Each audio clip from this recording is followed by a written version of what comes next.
दोस्तों last video में मैंने आपको बताया था कि आपके पास अलग अलग अप्रोच है जिसका यूज करके आप अपने रिएक्ट के प्रोजेक्ट का सेटअप कर सकते हैं।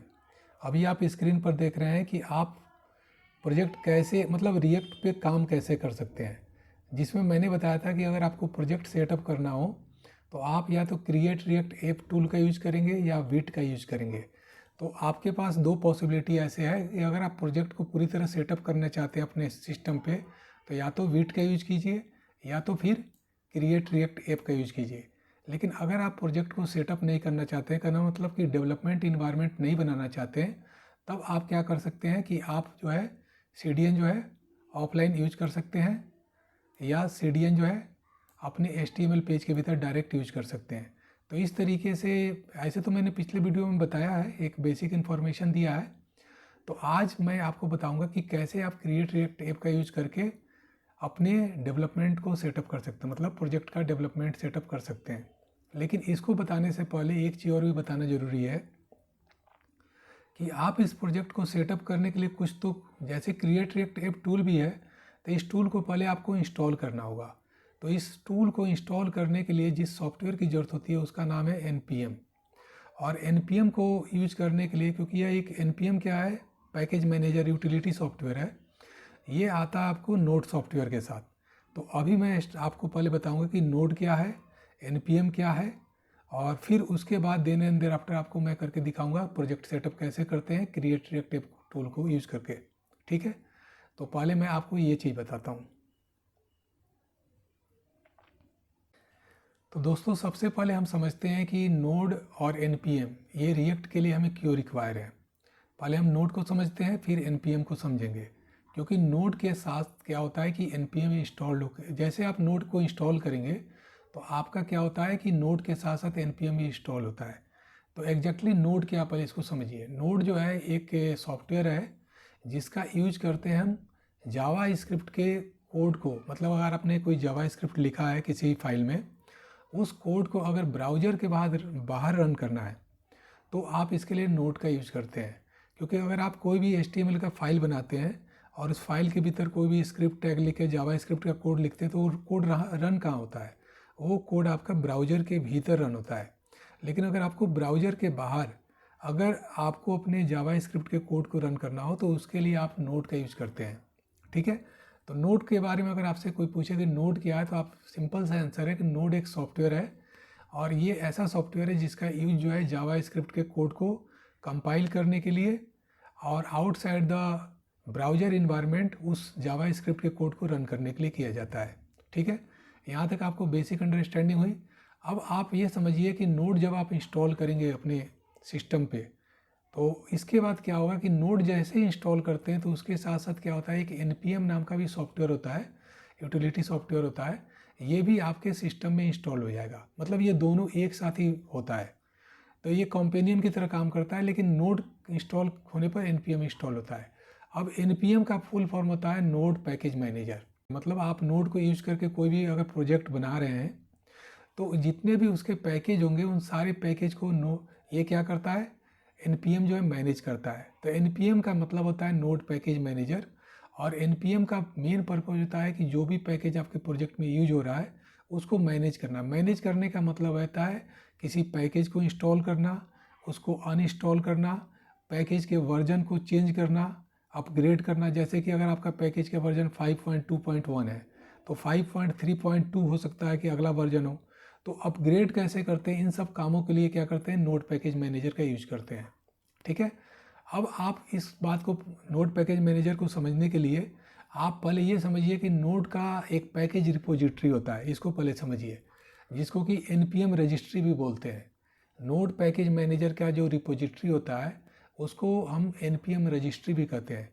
देखिए रिपोजिटरी का मतलब क्या होता है, रिपोजिटरी का मतलब होता है स्टोरेज। किसी भी चीज़ को जहाँ हम स्टोर करके रखते हैं तो रिपोजिटरी आपका कहते हैं।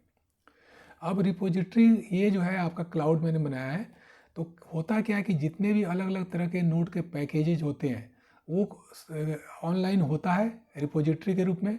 मतलब ये रिपोजिटरी क्या है, एक लोकेशन हो गया ऑनलाइन क्लाउड में जहाँ पर बिलियंस ऑफ पैकेजेस पड़े हुए हैं, और जो भी पैकेज की ज़रूरत होती है किसी डेवलपर को अपने सिस्टम में वो क्या करता है कि इस रिपोजिटरी से डाउनलोड करके इंस्टॉल करता है। तो इसी नोड पैकेज रिपोजिटरी को हम npm रजिस्ट्री भी कहते हैं। अब इसकी सबसे बड़ी खूबी क्या है npm रजिस्ट्री की, कि यह एक सेंट्रलाइज रिपोजिटरी है। मतलब एक जगह पड़ा हुआ है, आपको मालूम है कि इस जगह जाना है और जो भी पैकेज है आपको गारंटेड है कि यहाँ मिल जाएगा। मतलब ये सेंट्रलाइज है, जगह 10 जगह आपको नहीं जाना है, एक ही जगह जाना है। दूसरी बात है कि ये पब्लिक रिपोजिटरी है, मतलब कोई भी इंडिविजुअल, ये प्राइवेट नहीं है कि कोई कंपनी केवल यूज कर रही है।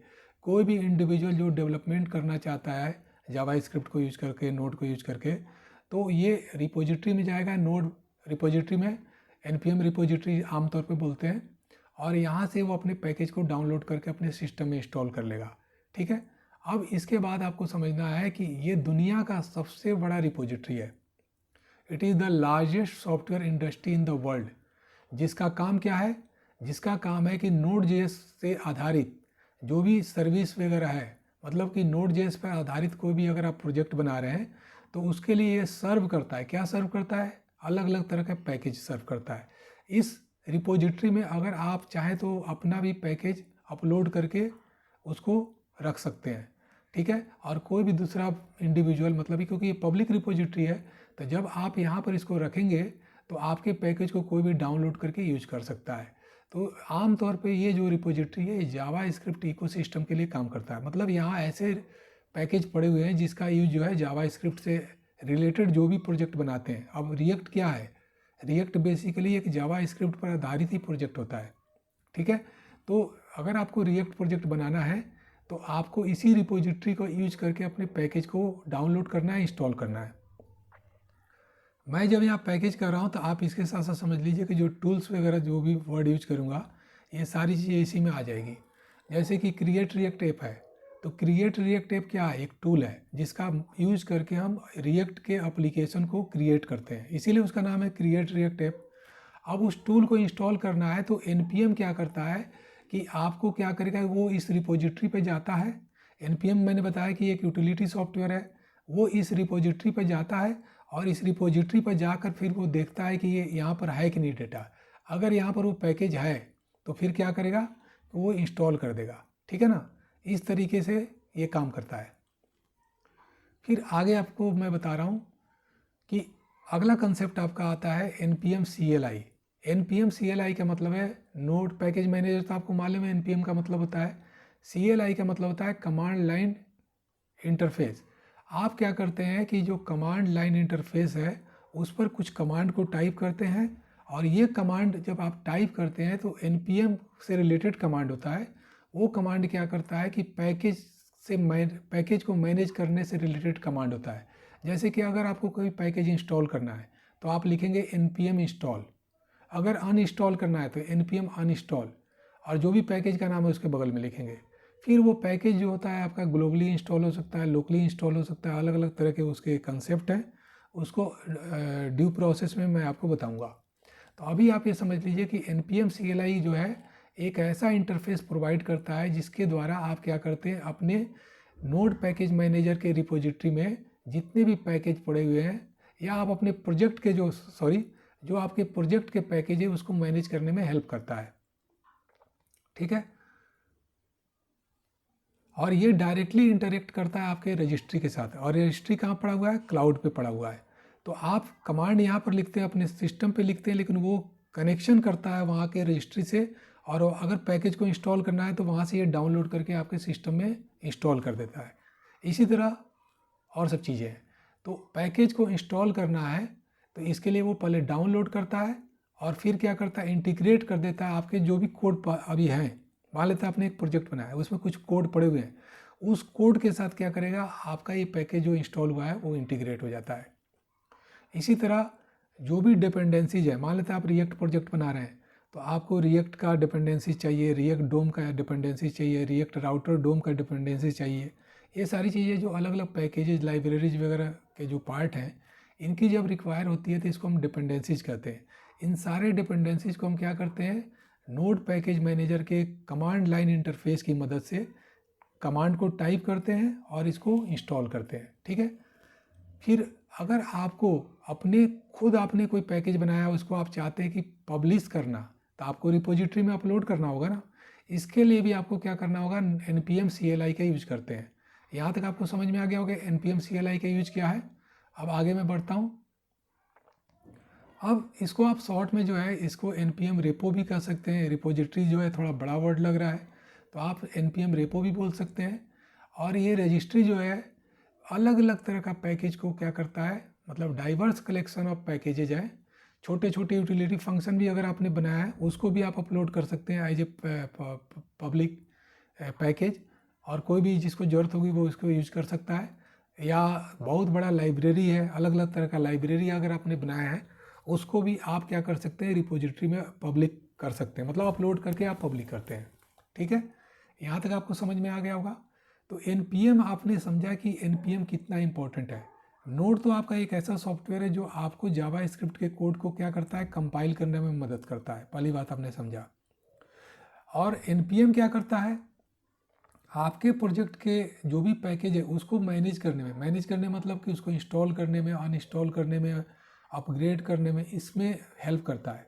तो अगर कल आपसे कोई इंटरव्यू में पूछ ले कि npm और नोड में क्या फ़र्क है, क्या अंतर है, क्या डिफरेंस है, तो आपका जवाब होगा कि नोड और npm में अंतर या डिफरेंस यह है कि नोड एक ऐसा सॉफ्टवेयर है जिसका उपयोग हम जो है ब्राउज़र के बाद जावा स्क्रिप्ट के कोड को कंपाइल करने में, एक्सिक्यूट करने में यूज करते हैं। ठीक है, जबकि npm का काम क्या होता है कि जो भी आपके प्रोजेक्ट के भीतर पैकेज है उस पैकेज को इंस्टॉल करने, अनइंस्टॉल करने, उसको अपग्रेड करने या डाउनग्रेड करने में भी जैसा आपको रिक्वायर हो उसके अकॉर्डिंग करने में ये आपको पैकेज को मैनेज करने में हेल्प करता है। यही इसीलिए तो इसका नाम नोड पैकेज मैनेजर है। ठीक है, तो इस तरीके से आपने देखा कि जितने भी डिपेंडेंसीज वगैरह इन सबको मैनेज करने के लिए npm की ज़रूरत पड़ती है।